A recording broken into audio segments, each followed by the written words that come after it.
All right, Joe. It's time for one of our favorite segments.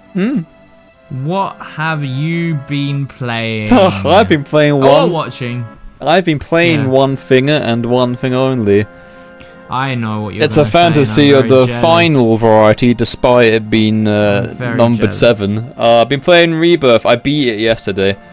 You beat it? I beat it. Shit. I clocked in 100 hours. Wait, is this with everything done or not everything done, but I'd say about 90% of things done. This game is huge! This game is massive! I'm honestly not surprised at the 150 gig size for it. Because, holy moly, this game is packed! Yeah. This game is insanely packed! And that's both. It's. You know what? Let's begin my thoughts on it in earnest before we get onto like the nitty gritty like specificness of the stuff that we could talk about this game. Okay, so FF7 Rebirth. Obviously, no spoilers. I'm just gonna be talking about my experience. I won't be saying shit about like how Barrett is Cloud's father or stuff like that. So what do you want to hear about first, Ben? Do you want to hear about like the story, or do you want to hear about the gameplay? Like what I think about it, stuff I want to know like how they've improved the gameplay from the I can talk to you about that easy. Alright, so the gameplay is a massive improvement from Remake in my opinion. Is it? Yes, it is. Yeah. So it's basic. I did think Remake. Alright, so imagine Remake's battles, right? But it's faster and you've got a lot more options and you can actually fight in the air properly this time. Oh, not just pretend air combat this time. Now it's like real air combat. So FF7 Rebirth, you start off with a full party. You continue off from Remake when you're leaving Midgar, and now you're finally going out onto the planet, which is called the planet. I think in FF7 lore, it's kind of called Gaia. It's something like that. Yeah, but everyone refers to it as the planet. So it's I can't obscure lore there. You obviously know more about it than I do. But yeah. So basically, what it is that battles are really high octane now. So like you've got synergy moves now, where not only have you got your ATB stuff, but you've also got access to synergy skills. So like for example, if an enemy is really high in the air in your Tifa, you can get Cloud to like launch her in the air, and you can start attacking enemies from the sky. That's so cool. You can summon like Barrett to like give you like an iron defense, which is like a big AoE shield. And there's also, you can also do like a big hit with like Aerith. She can power up Cloud's sword. You can do big massive hits and stuff like that. And also you can counter projectiles too with a move called Counterfire, where like someone like Tifa or Aerith or Yuffie can power up your sword and you can just like deflect a projectile. Only thing is that there's so much more to the content now. I sometimes forget about the synergy skills here and there because there's more moves. There's returning moves. So Braver, Focus, Frost is back. There's more moves added now that you can use in battle, and the dodging is a lot more fast-paced. It's a lot more reliable. The game now has perfect blocking, which I believe was a materia that you had to equip in the first game for Remake. It was. But now it's just normal mechanic where if you block at the exact right time, you're immune to any damage that is taken by the attack unless it's non-blockable. There's a lot more emphasis on mobility. There's a lot more emphasis on teamwork. All the weapons and materia are still really varied. You can make your own builds like you can in Remake 2. Not only have you got synergy skills, you've also got like these pseudo-esque synergy limit attacks, where basically if a character uses an ATB move, they get like a little blip underneath their profile. And if two of your characters have 3 or 5, they can then do a team move. And these two moves range from like, they're really flashy and really cool and stylistic animations. This game is beautiful, by the way. Where you can like do a big focus where instead of just 2 maximum ATB slots, you can have 3 for a limited amount of time. There's one where you have unlimited MP for a limited amount of time. There's a move that straight up adds levels to your limits. So for example, with Cloud, you start off with Cross Slash, but if you use a team attack, it then gets upgraded to Ascension, and so on and so forth.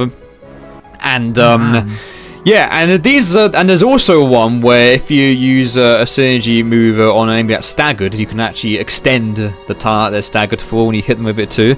So there's loads of new stuff. The battles have been nothing but improved, in my opinion, with perfect parrying, dodging, and all the team attacks. The only thing is that there's a lot to think about. There's a lot of meat to it. You'll definitely struggle with it when you first start, because I was going for the whole game like I was a remake, just charging ATB and then using the moves, getting the stagger off and maximizing damage and yada, and then going, oh yeah, that's right, I've got synergy skills. I'm like, how do I get this enemy up in the air? I'll use Barret to Freiren, and really I could have swapped the Tifa and used a synergy skill, which are free, by the way, to use. You can use them whenever you want. Free. They're no free actions. Cost. No, they're free actions. Yeah. Holy shit! And if you do connect with them, you do get massive ATB from them, so they're very beneficial. I just forgot about them for the longest time because I was again used to the way it worked in remakes. Still. Another point then, because you said there's so much to focus on, but you played the game without really needing it.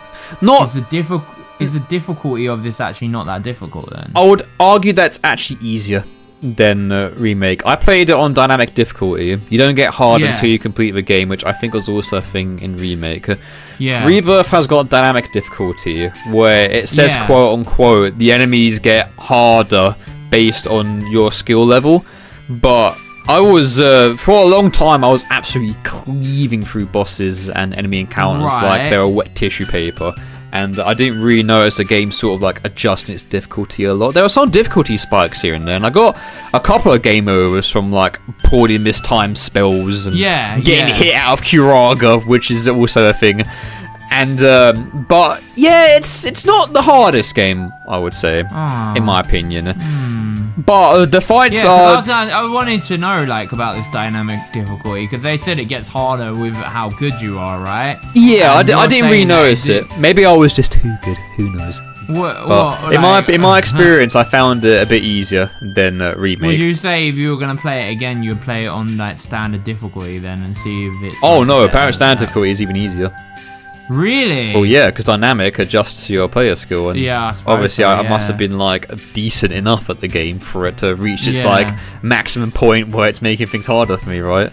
Oh, yeah. Okay. But it's still really fun, and there are some challenging moments, and there are some troublesome enemies here and there as well. Yeah. So team composition is a big factor. And also your materia, your loadout. Builds are easier to do than ever out now, which is really great, especially in the end game. So, for example, there's a lot more variety of accessories that give you certain passives with certain pieces of equipment. For example, you got the ones that just give you basic stat buffs, but there are some that grant immunity to certain status elements. I had one build in the late game where I basically made Aerith into a massive limit gauge battery, where I gave her an item which charges her limit halfway, but she's also got a limit move where she basically boosts everyone else's limit gauge. So what you can do is that using certain other equipment, you can boost Aerith's limit to level 3 super quickly. Then use that limit, and then everyone just gets a free battery mode from Aerith, and they're just blitzing through some of the game's hardest stuff. And boss fights, by the way. Do you remember when you would take a boss down to half health, and then you'd get a cutscene, and it would sometimes ruin the flow of battle here and there? Absolutely, yeah. That was so annoying. It happened to me in what was it? The fight with oh god, I forgot the name of it, but I can't remember. It happens in boss fights in a lot of times in remake. Well, Rebirth mitigates it a little bit by you can wail on a boss, and if you get their health past a certain threshold, they will stop taking damage. So you're still using your moves in ATB, but it tells you when they stop taking damage if you do too much. So before the transition, the big cutscene phase 2 thing happens. You can at least prepare for it. So it hasn't completely gotten rid of it, but it's mitigated it a little bit. That's kind of good and kind of. It's better than it was in a remake. Yeah, slightly better. Yeah, so there's a threshold. I can see how that could be annoying though, because you could hit a point where you're oh damn it, I've got to get prepared. At least, but it kind of spoils it's coming kind of moment. I mean, it usually happens around halfway. Oh. Okay. Anyway, right? Yeah. And the same goes for Rebirth as well. But the fights are amazing. And the boss fights, I would say, a lot of them don't reach the biggest spectacle of remake, but a lot of them do though, and they're really damn amazing. And I think it's safe to say, without me even saying that, the music is absolutely insanely good. Also, be careful when putting music in this podcast, Ben, because Square have been really knuckling down on the copyright for music recently. Oh right, maybe I'll just use old music then. Maybe old FF7. To be safe. Yeah, I'll definitely be safe because apparently they've been pretty ruthless for a lot of channels. Music. Yeah. Presentation this game is pretty insane. There are some things here and there. For example, there's a lighting problem that I had where basically when you go, so for example, I would go inside a library or a bookshop or a cave and it would be pitch black for about 3 to 4 seconds. Like I cannot see dick, Chief. And even when I put the brightness up, I still can't see it. And then sometimes when you come out of the dark place and you come outside, the sun is like... It's like the Bandai Namco screen when you're booting up a Dark Souls game, pretty much. It's like it's fucking blinded for 4 seconds. And I think it's a little bit of a graphical issue there, to be honest. Right. But that's not like the biggest problem. Like, I got used to it eventually, but it was pretty jarring when it did happen. But the game itself is... really pretty. You've got a choice between performance and quality. I chose performance. What did you play on? I chose performance because I like the fluidness of it. And performance was pretty decent. Like, I mean, I feel bad at saying certain parts of the game look a bit like soft or flat or like, you know, not very well textured and stuff like that. Because for the most part, this game is gorgeous. It's so pretty. It's so fucking gorgeous, man. By the way, and it's like you go outside and it's just so cool, like seeing the outside world and the towns especially fully realised with walking civilians and NPCs just having their own conversations and their own like little like relatable like talks here and there. It's more realised than ever. Like comparing it to the PS1, is like where it was like 2 JPEG screens is like it's not even comparable, man. I mean, if you thought Remake was a crazy reimagining, Rebirth takes it to a whole new level, man.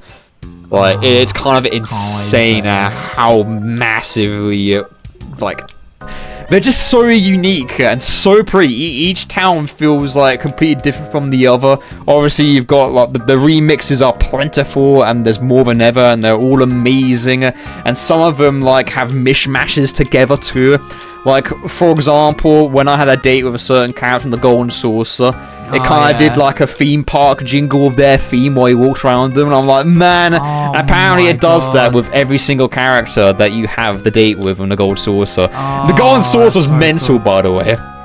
It's absolutely mental. There's a Gold Saucer in Final Fantasy 14. They go full Disneyland with it in Final Fantasy VII Rebirth.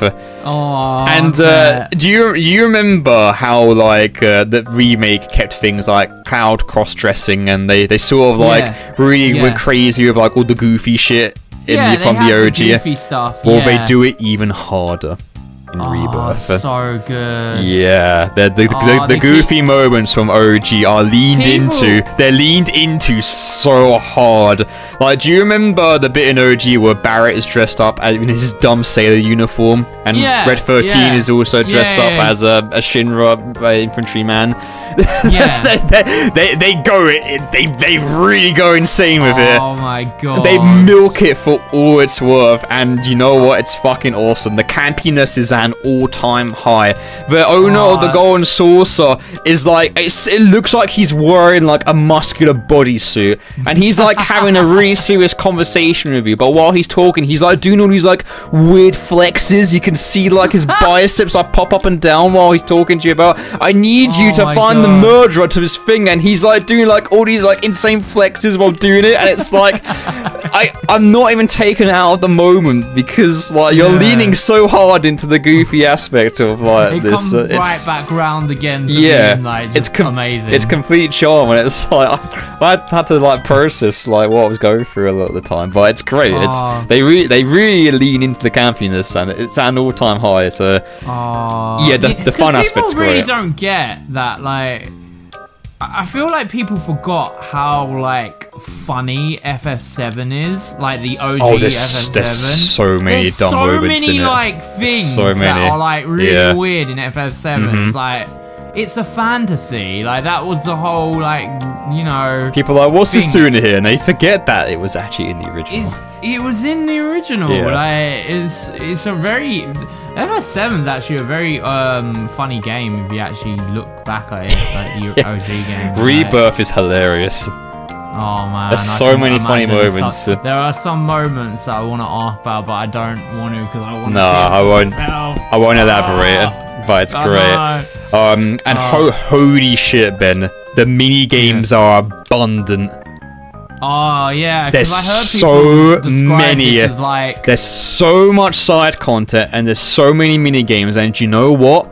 About 95% of them are all really good and they're really fun. Oh my god, I've heard like this would be described as like they said this is Square Enix's Yakuza. It's apt. That you know what? That's such an apt comparison because that's exactly what it is. The mini games feel like they would be their own games if they really gave it loads of attention.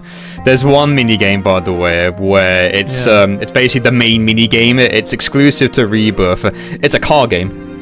Yeah. So car games are now like to me now they're like the new fishing mini game. You've got to have it in every game now. You gotta have a car game. And FF7's is really fun and stupidly addictive. So all around the world, you'll run into like these car players, and the card game is called Queen's Blood. And what it is that you have a deck of 15 cards, and you're on the left side, they're on the right side, and 3 lanes.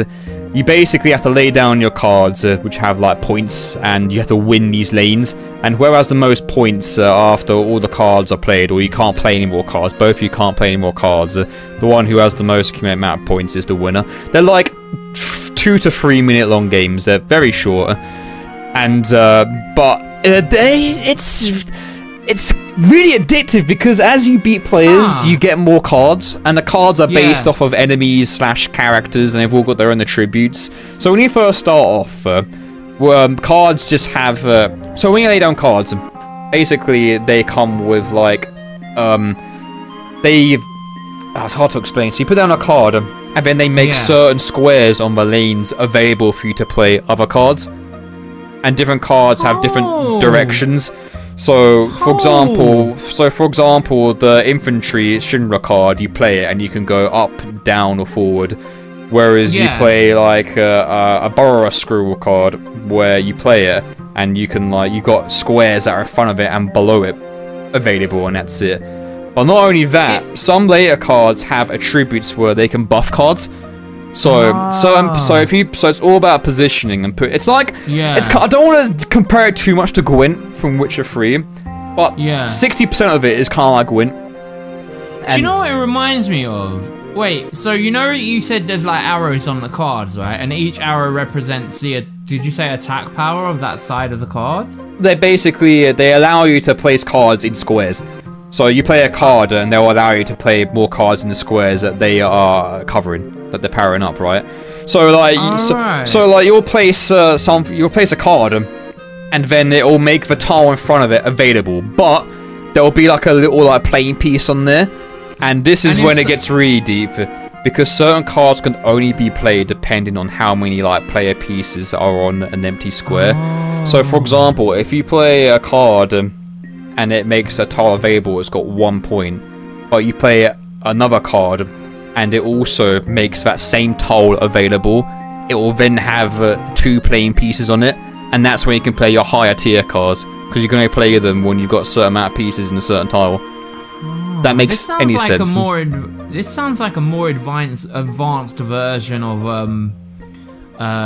Tetramaster from Final Fantasy IX. Little bit. It's like that whole directional Sounds like a way more advanced version of Tetramaster. Yeah, a little bit. I mean, I'd have to play it for myself to see, but yeah, that was a really good card game in that. Yeah, it's a really good card. It's stupidly addictive, and it comes with its own story quest as well. It's completely optional if you choose to fight all the players, it comes with its own little side story, and it's basically Yu-Gi-Oh. Oh, that's cool. It's so goofy and narmy, and it's funny. Basically they take the card game way too seriously, yeah. And that's great. And it's all played for laughs. Oh, that's so good. And it's surprisingly deep as well later on, because you can have cards that can destroy opponents' cards, but can also destroy your own cards. And there are some cards that get powered up based on how many cards you destroy as well. So you can like buff and debuff as well. You can like change positioning, and you can also be really scummy in it too. So basically, if you can't play a card, you're bollocked unless you've got a card which specifically allows you to remove one of your cards for that card. And they're like the clutch cards, but that's like for like later on, like expert sort of like hardcore stuff when the Queen's Blood gets really balmy. And there's and there are tournaments of it played throughout the game in different towns. Wow! And there's a whole like side quest chain on it, like I said before. And but that's not the only side quest chain though. So let me get to the other point, which is exploration. So you go out in the overworld and you walk around and you basically have to find intel okay, so Ben, do you remember Chadley? Yeah, I remember Chadley. Yeah. So I think Chadley might have the most spoken dialogue in the game, because whenever you find anything in the overworld, he calls you up and he's like, "Cloud, this thing is really cool." Oh god. And not only that, he's also created a girl version of himself who is his partner. What? So she will also talk over the intercom while you're finding stuff. And the hilarious part is that she's annoying, and Chadley also thinks that she's annoying. Oh my So they hate each other, which is kind of hilarious. But also, I think they're aware, because sometimes you'll run into like optional fiend battles on the overworld. Yeah. And what this girl will do is that she will talk over the fire, and these fiends are hard fights. So there will be like rats that are poisoning your entire part, and she's like, "These rats were chased off into the sewers, and they breed like crazy, and they're really, really disgusting." And it's like, "Yes, I know. Can you shut up? I'm fine for dear life." Oh my god. That's so funny. If you're not a fan of Chadley, you won't be a fan of her, and you probably will have to stomach a lot of like the overworld stuff that you've got to do, because there's loads to do in the overworld. If you want to do everything in one segment, so for example, when you come out, so the loop goes right is that you go into a town, you do a story beat, might do a dungeon here and there, get into fights, fight bosses, and then and it's like, okay, we now need to go to Junon. So you go for the Mithril Mines, which is your dungeon. You come out, you're on Junon Overworld, and that's when the intel starts, and you can walk around optionally and do things like chocobo hunting, chocobo stops, find all these live stream crystals that give you sort of some lore on the region that you're currently in. Summon stones that make the summon fights easier. Oh yeah, the summon fights are back, by the way. They got new summons. Oh, nice. They're back in the simulation, and they are as hard as they were in Remake. I would argue harder. Oh, okay, well, they were quite challenging. They are very challenging. Yeah. You can make them easier by going out into the overworld and finding the crystals, because not only does it strengthen their materia, but if you've not got their materia, it makes their fights a lot more easy in the simulation when you fight them. If you're a real gamer like me, you'll bash your head against a brick wall for 2 hours against Odin like I did. And beat him. Which is what I did. But you can weaken them and then just get the material like that if you want, which is really cool. But you got to explore the overworld to do that. The only thing is that the exploration is cooler. There was one region I despised, and because it was so hard to navigate, and I found it really confusing. Look on the map. But besides that, these worlds are really pretty. The music is really awesome. It's absolute screenshot porn wherever you go. Really nice and pretty. The only thing is that if you see icons on a world map and you really want to do them, and you can't help yourself, and you just can't bring yourself to ignore them, these are absolute pace breakers if you're following the main story. Oh, that's the thing, isn't this it? is the thing. This is my really weird thing that I'm struggling to sort of like decide with in Final Fantasy VII Rebirth, is that the side quests are bad because they're too good. Because you can't not do them, because the side quests are really good and they're really involved. And not only are the side quests really good, but they're very important. And you wanna know why? Why? Because the affinity system is back for your party members. Oh no! And the side quests will buff the affinity for party members, as well as certain dialogue options throughout the main story and certain actions you do that may impress certain characters that you might want Cloud to go have a date with in the Golden Saucer on one of the endgame chapters. Yeah, okay, yeah, that makes sense. And it's like, it's so funny because you think of games like, say, Witcher or Skyrim, Bethesda games or whatever, and it's like, yeah, the side quests are the game. And the side quests, it's funny because what happens in the main story is like, you know, I really want to know what happens next. I want to go to the next story beat and see how they handle this part from the original, what they change and what they do, and yada yada yada. But then it's like, oh, you just got into a new area. It's time to literally sink in 4 hours to get everything in the world map if you really wanna. And when you see those icons there, and traversal and find the stuff is quite fun, sometimes you just can't help yourself like I did. And if you do that, you're going to be spending a lot of time, so I would honestly recommend doing them at your own leisure. Because your mileage may vary with doing everything in the overworld. But if side quests are available, absolutely do them. If they're mini games, play them because they're dumb fun. They're stupidly fun, especially the ones in the Golden Saucer. Because the ones from the mini games from the OG, I didn't particularly actually enjoy a lot. No. But they've been revamped and they've been refined, and they're so much better and they're so much more fun in Rebirth than they are in the original. They're so good. Oh my god. The Junon Parade is amazing. Oh. It's so good. And it's got its own little, like, they expand. This is the thing. This is what the remake also did really well, is that they expand on a lot of things as well. They expand super hard. It's like with the goofy stuff, like I told you about before. They just go. They just really lean into it, and they really expand stuff. And I'll also say this: if you're a fan of the FF7 Compendium, aka like Crisis Core before Crisis, Dirge of Cerberus, you'll get a way bigger bonus out of Rebirth. Which, you could say the same about Remake as well, but even more so in Rebirth. Oh, that's so cool. And this is when, okay, so obviously no spoilers at all for the story. I'll literally, like, say things but not elaborate, and obviously I won't spoil a thing for you. So, I beat the game yesterday, and I will say that, okay, so, you remember, so Creative Liberties, right? Quote unquote. Yeah. You remaked a lot of them, right?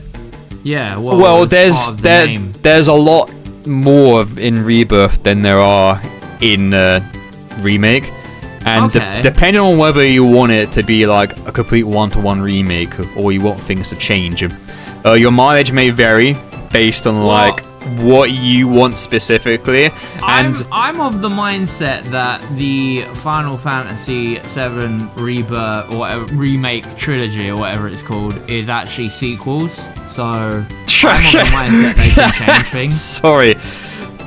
Yeah. Okay. So Ben, if you thought the ending to Remake was open-ended, wait until you play this fucking game. Oh, fuck me. Wait until... remember... I actually can now imagine what they're going to do for the ending. This is part 2, and I'm going to tell you this right now. There will be more theory crafting than ever before. Way more than Remake. It's insanely open-ended what they do with, like, the weird multiple universe time theory, especially with the when like Zack gets like shown in like scenes. Holy fuck! It is very confusing. It's very confusing. You've really got to pay attention. And the thing is, it's like a lot of the things they do in there. It feels really deliberate. Yeah. It feels like they're fucking with you. doing a lot of like the stuff that they're quote unquote changing with their own thing that they do. And I don't even know if I can even call it its own thing or not. That's the thing, man. The end game is so fucky, man. It's so fucky. Oh, I can't wait to play this game. I still don't know whether I still don't know whether I love it or hate it. It's exactly the same remake where I'm still trying to process it.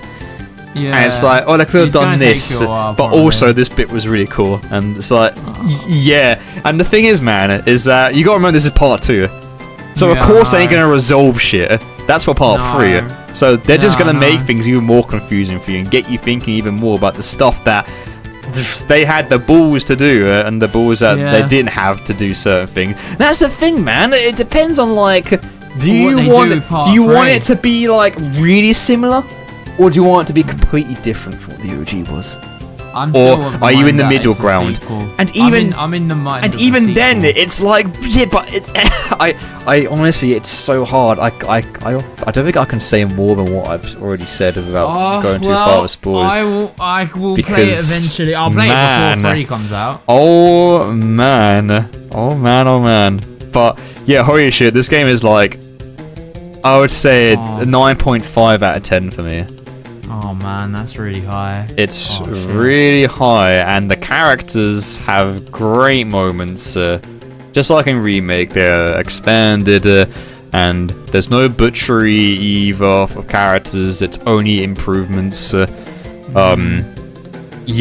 it's just. Oh man. Yeah, you need to play it because I don't want to spoil too many things for you because it's good. I gotta get a PS5. It's really good. We gotta get a PlayStation 5. Oh man.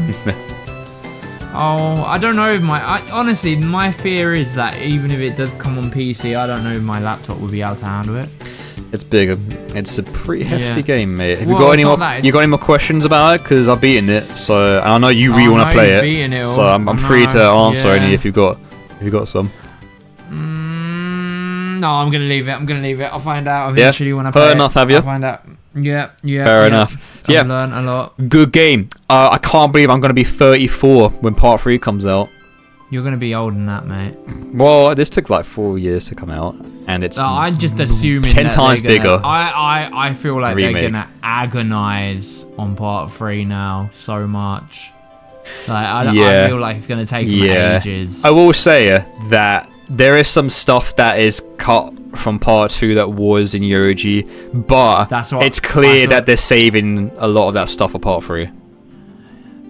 Yeah, because I did hear. I already know one thing that's not in part 2. Oh yeah. That I thought it would be. It's to do with party members. No, it's to do with towns. I heard. Yeah. I heard Rocket Town is not in part 2. So. There's another town as well. Okay, it's quite an important town, especially lore-wise.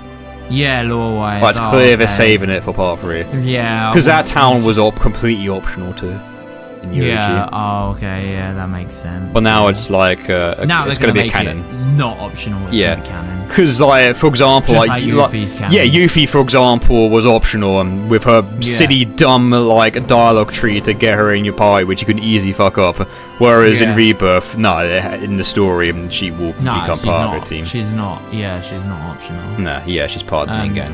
Yeah, I imagine like the same would be said for like Vincent and shit.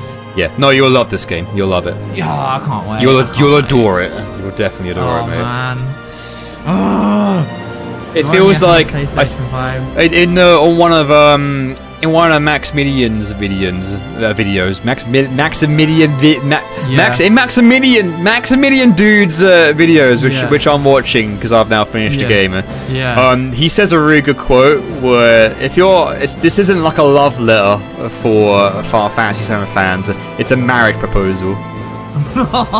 And he's pretty on the mark of that. If you adore Final Fantasy VII.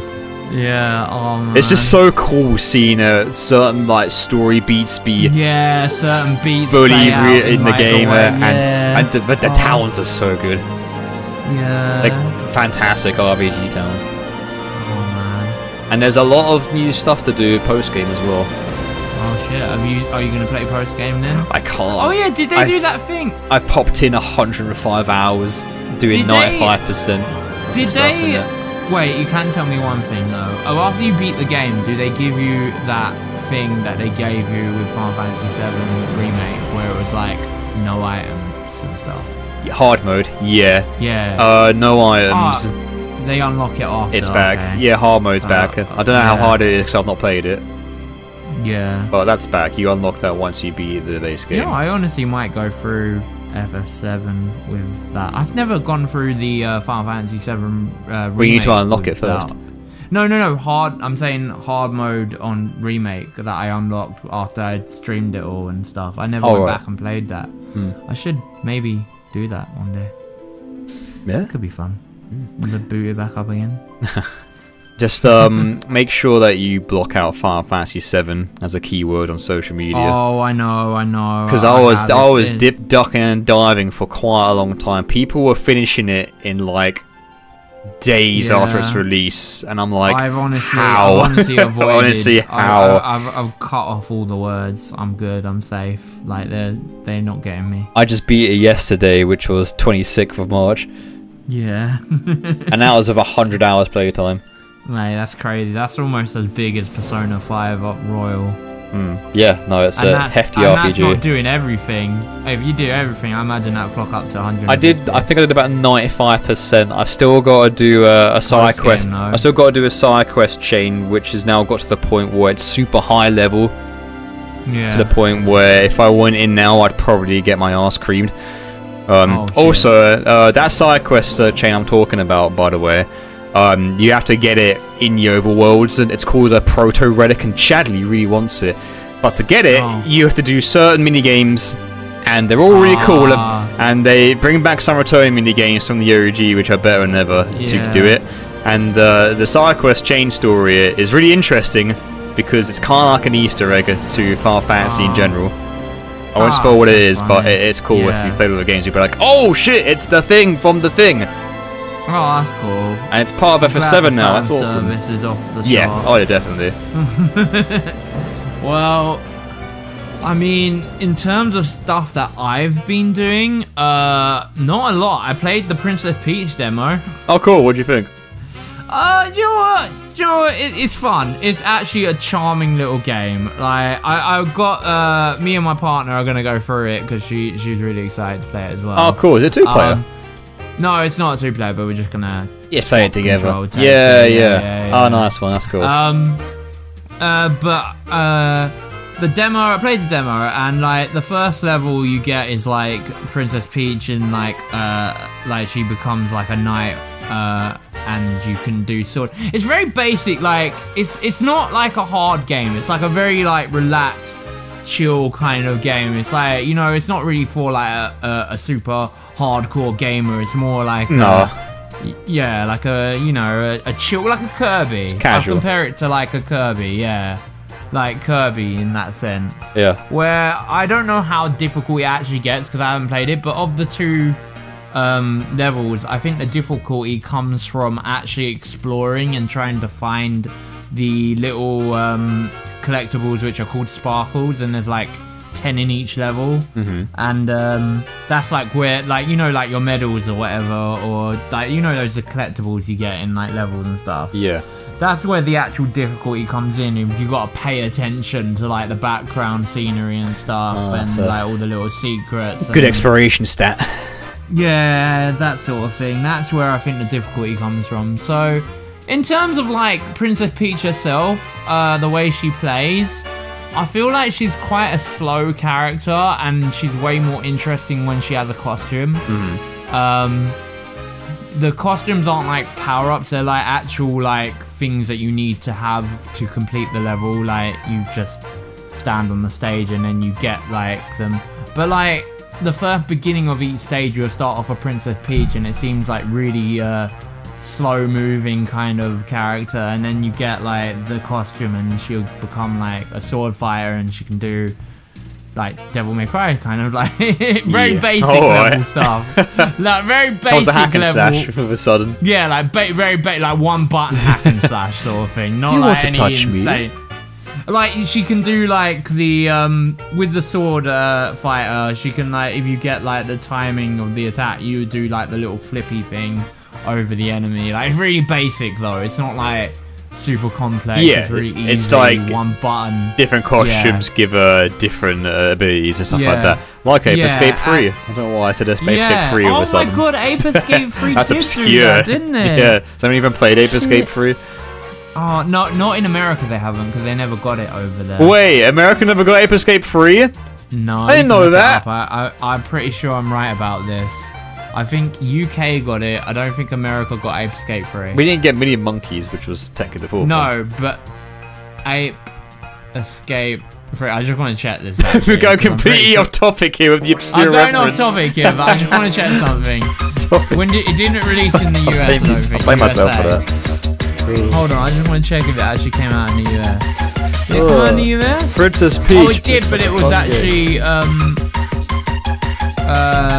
it come out in the US? Ape Escape 3 released on PS. Oh no, we got a different name for it or something.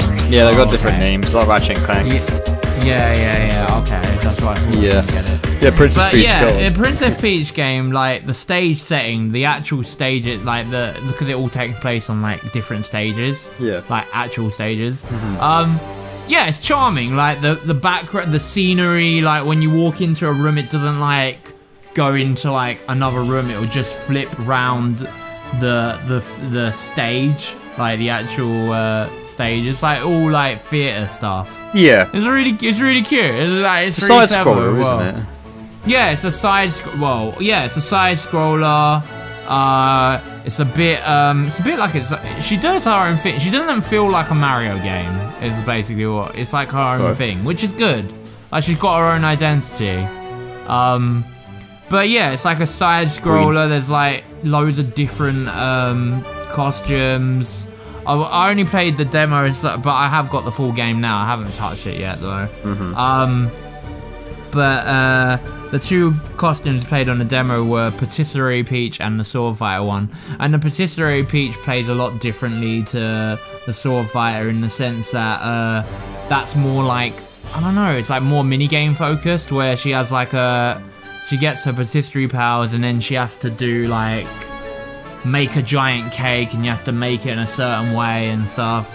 A bit more minigame focused on that one. So different costumes have different level of like usability, I guess. Yeah. But yeah, so far I think the game is really charming. It's really easy, but like it's nice. Sometimes you just want an easy time. Yeah, just a nice casual time. If it's got the charm and it's fun, then who cares about difficulty, right? Yeah. And I'll give a full opinion when I've played like the full game. So nice one. I don't know how long the game is, but I imagine it's not going to be super long. But yeah, I enjoyed the demo. Yeah, cool. I look forward to seeing what the full game brings. You can talk to my partner about it because she's bought the demo and she really wants to get it too. Yeah. I thought the demo was interesting enough to be like, yeah, no, this is like a little fun little romp sort of thing. I definitely think I'll have a fun time with it. Cool. Yeah. Nice one, mate. Alright, well, I've only been playing FF7. I've not even watched anything. We've really got like... It's taken up my whole free time. Anything else from you? I mean, the only other thing is... I'm actually, I don't want to talk about it because I'm way further ahead in... Freiren. I'm nearly finished with it. It ended recently, didn't it? It got to the end of the season. It's finished now this season. Yeah, I'm like halfway through. Oh yeah, so you've watched a few more episodes then? I have, yeah. What episode are you on now? I'm on episode 14, I think. I got to the bit where she meets another elf in the snow place. Oh yeah. I really like the world building in this series. Isn't it amazing? It's really cool. It's so simple, but it's so thought out. It's so thought out. I like that's what I can say about this whole show. Like they really thought about like the world building in this. Like props to them. Like some of the like lore and stuff in this is like, oh, that's so like. Why don't more media do that? It makes it so much more simple. Yeah, like every town they go to has a sort of history as to like why the way it is, and like if it's got a problem, obviously Freiren and Fern do their magic to do the thing in their own like cool, I just love miracle-esque magic way. And it's really cool how like Freiren's like, we're gonna be here for like a couple years, and which is like nothing to her. And then Fern's like, are you shitting me? Like, what? No, that's so long for me. Please don't. I've got my whole life ahead of me. I know. And I've seen the what's his name? The new character, the dude with the axe. He's up for apprentice. He's a massive coward. Yeah. He's a giant puss, except when he isn't. What's his name again? Really funny. Gosh, now I'm drawing blank on names. Wow, Ben, you almost finished the series. No, I'm so bad. I know. Come on, man.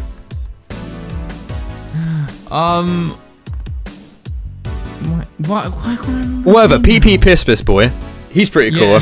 I like him. He's like dumb, strong, but also dumb, which is pretty funny. That was it. I'm such a dum-dum. Stark. Yeah, that's it. Stark. Yeah, that's his name. Yeah, thank you. Yeah. Stark and Friend. Yeah, and I guess I want to talk about this thing, but it's a bit spoilery. So that's okay. I guess I can give a spoiler warning. Spoiler warning. All right, so there's a spoiler warning for episodes through like up until 15. 1 to 14. Yeah. 1 to 15. Okay, so you had your warning. 3, 2, 1. So the demons are pretty cool. Yeah. And I got to the bit. I got to the meme part.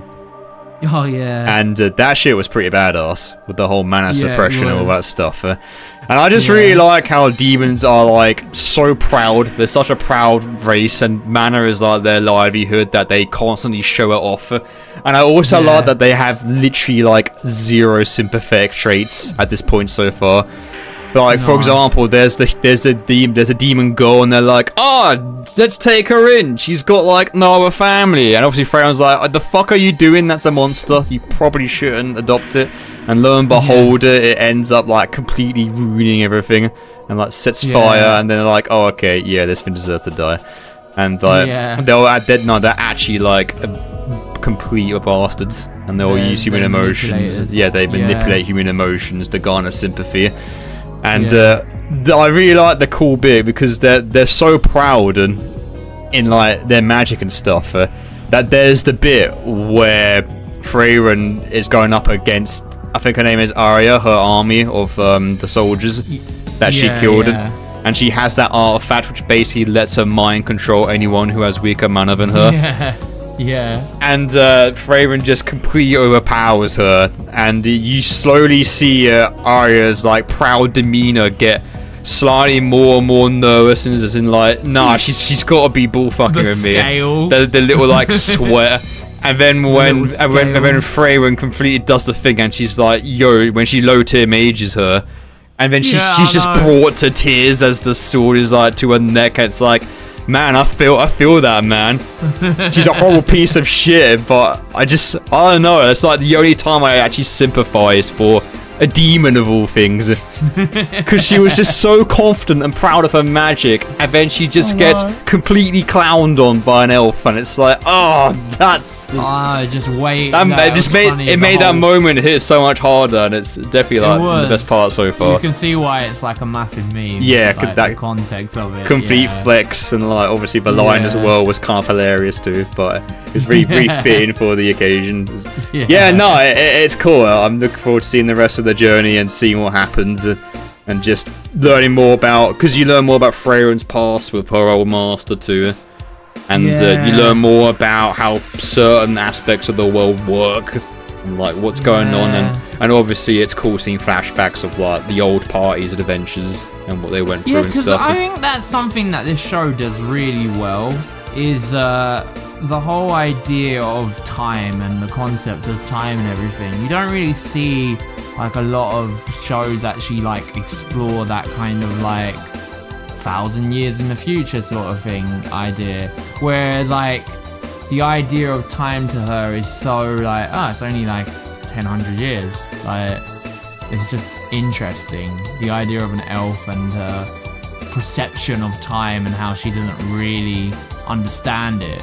Like, No, it does play a lot with it, and the idea of like the party, like everywhere she's gone, she's kind of like retracing her steps almost of her last journey, but with more understanding. Yeah, I like that because in a lot of the moments in the flashback, she's like, it's just a sunset, I don't really care about it. But then after that big adventure's over and she goes back to the town and then she reflects and reminisces, that's when she realised that actually it was like a pretty nice moment.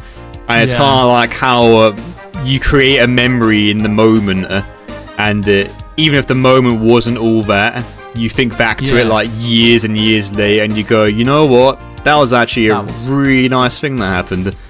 And that's cool. It's like how it's putting emphasis on how important it is to make memories despite how unsubstantial they were during the time. Yeah. Because when you look back on it's that more valuable. That's what I gathered from it anyway. Yeah, I get that too. Like that is what this show it's really sweet. Is. Like, yeah, that is the concept of this show. Like it's just a thing that we can all relate to in the sense of like time passing by and nostalgia and like all those sort of things, and it does it so well though. Like even like the statues when it was like cleaning, like in one of the earlier episodes, like she's cleaning up Himmel's statue like of himself, and he goes around to every town and has a statue in each one. Like the poses doing like the hot poses and shit. Knowing he's hot shit. No, it's really like, good. Yeah, it's kind of like the more time passes, the more valuable the little things are. That happened in your life when you look back at them. Yeah. Like for example, like I look fondly back on my time in school where me and my mates used to always play a game called Patball, which is with a tennis ball. You basically have to hit the wall with it. You have to like hit it with your hand. But it has to hit the floor once, and if it hits, I remember that game. Yeah, if it hits the floor twice, or you just hit the wall without hitting the floor, you're out, and you take it in turns. So you smack the ball, and someone else has got to do it.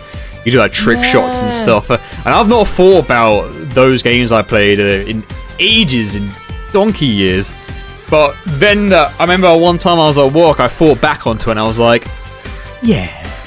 Those are nice moments, right? And I think that's what Freiren is kind of like all about in a lot of ways. It is. Because like, there's a bit where you go to the bit where she's in a party and she's like, she's very blasé and not very like interested or like taking much part in like the rest of the party's antics and stuff. Yeah, the banter and all that. And then in the beginning where Himmel passes and they have his funeral.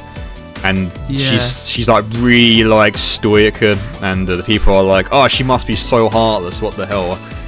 And then when they finally lower his grave into the ground, that's when it hits for her, and that's when she starts crying. And I think the build up to that was really good because sometimes it doesn't hit for people until it's like.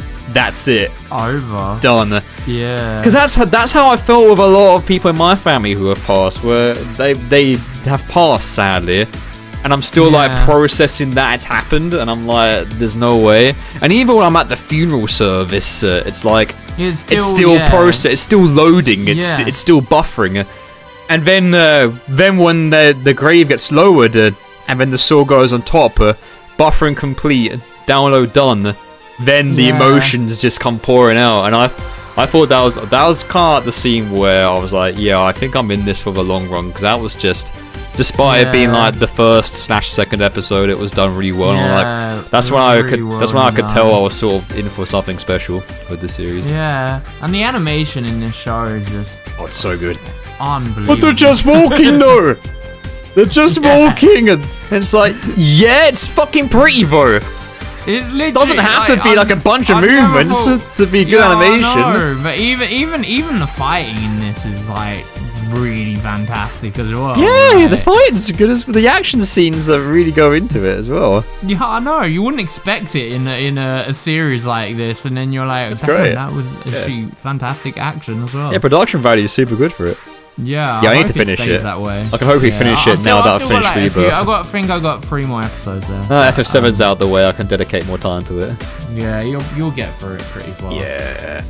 I won't spoil then, like... Freiren got 2 podcast segments. That's crazy, bro. Yeah, I mean, it's a good show, man. Good show. People should watch it. It is. People should watch it. Double sub. Check your choice.